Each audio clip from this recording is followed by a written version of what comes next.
When the Chase Sapphire Reserve's annual fee is almost 6 months worth of your child's activity fees, you gotta ask yourself, should I be using this money on a credit card? Should I be spending it on my kid? A lot of YouTubers are gonna be saying like, oh, the sign up bonuses will cover it. But as your points dad, I'm gonna show you the real world math behind the Chase Sapphire Reserve and all the out of pocket expenses that they don't tell you about. I'm gonna go over all the new changes, plus the one thing that this card is designed to do to your family budget. The annual fee is at a whopping $795. As of filming, they have a 125,000 points offer if you spend $6,000 in the first 3 months.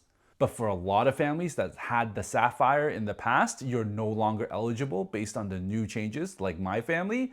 I cover all the rule changes here. So what the heck do you get with this new price? The new reserve earns 4 points per every dollar spent on direct bookings on hotels and flights. You earn 3 points per dining at restaurants. You earn 5x on Lyft rides and 8x on travel booked through the Chase travel portal.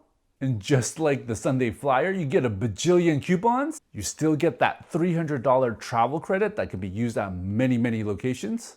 You get $500 of hotel credit while using it with the Edit program split into 2.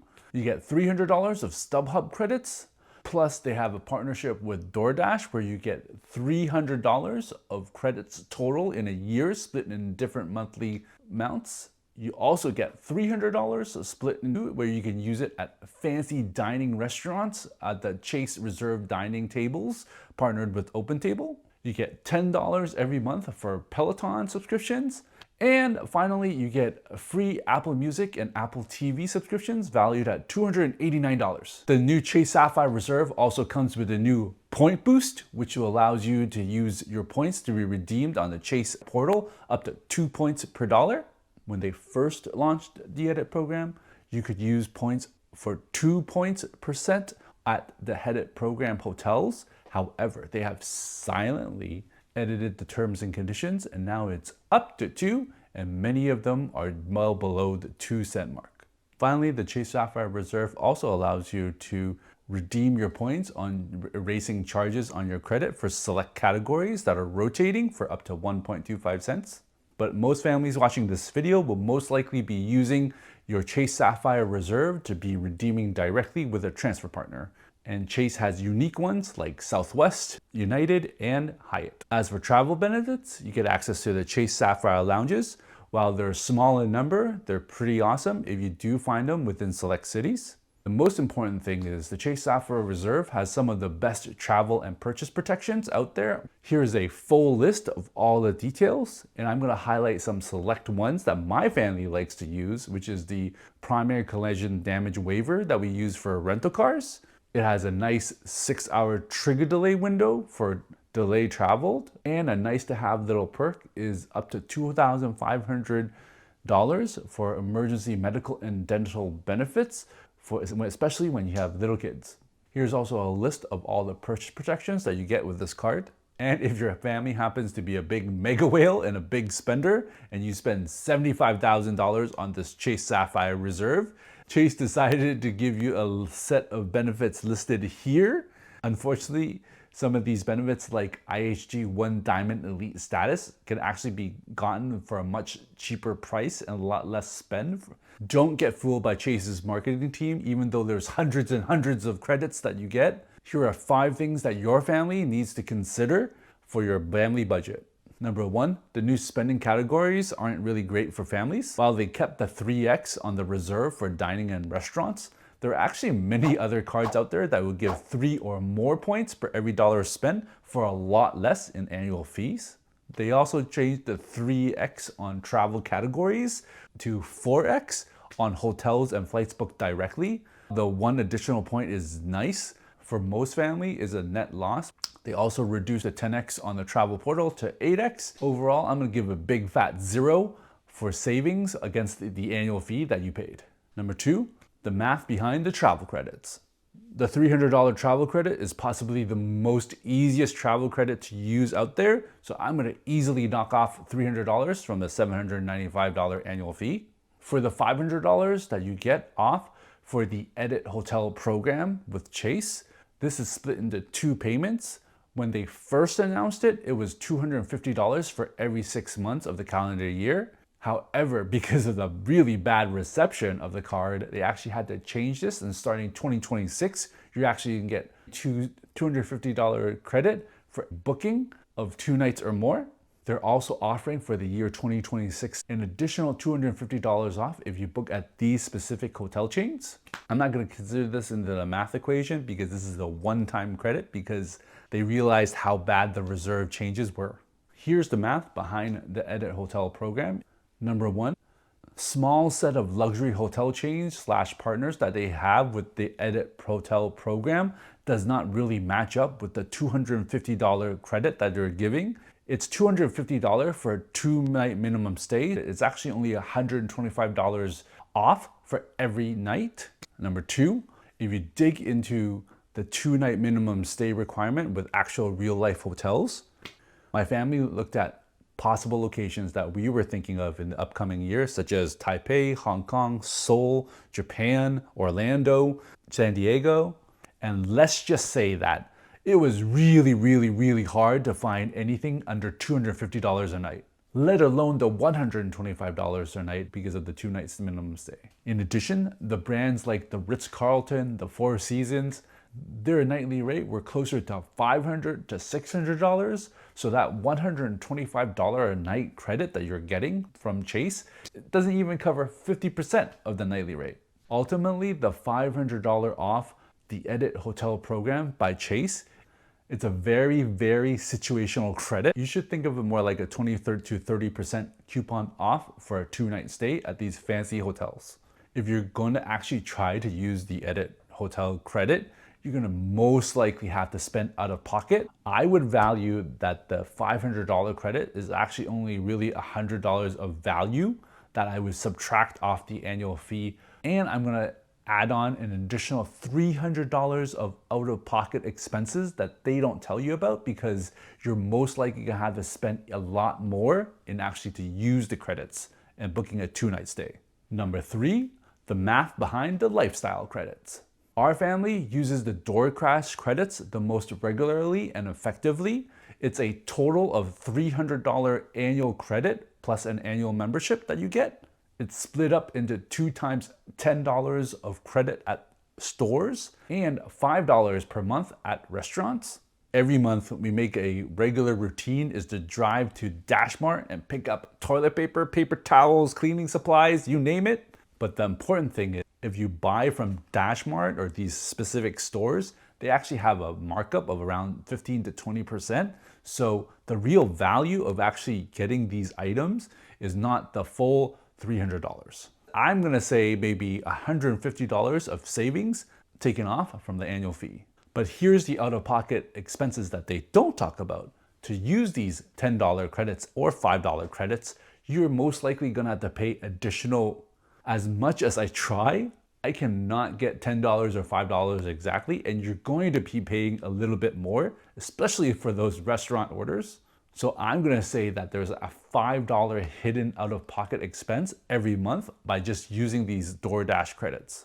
Next, you get free Apple TV and Apple Music membership for the year. This is more of a rant than actual math, but I already have Netflix, Hulu, Peacock, Disney Plus, Crunchyroll, Amazon Prime, HBO Max. What else do I need? So ultimately, while it's really nice that they're giving you this 1-year subscription, but I think you should actually just value 1 month worth of Apple TV because for $12.99, you could actually just binge watch everything on Apple TV and then cancel. So I'm gonna take $12.99 off the annual fee of savings. Next, we have a very situational set of credits. Let's start with StubHub. The StubHub credits are great for you and your family or your spouse to go for some family outings or dates. You can go to events, musical concerts, even the soccer World Cup match tickets are available there. Unfortunately, you have to split up $150 for every 6 months of use. So I'm actually just gonna value that as worth $50 of savings for my family because here's the out-of-pocket expenses that they don't talk about. Even if you go on a date with your wife, you don't get drinks, you don't get food, but you still need parking for an event, right? And how much is parking at these events these days? A lot of money. So I'm gonna say that even for parking, you're gonna be forking out at least $30 to $50 for these events. Next, the Chase dining credits. These are some really fancy Michelin star restaurants that I have. Unfortunately, while they have expanded the list recently, it's still very small and select for a certain number of cities.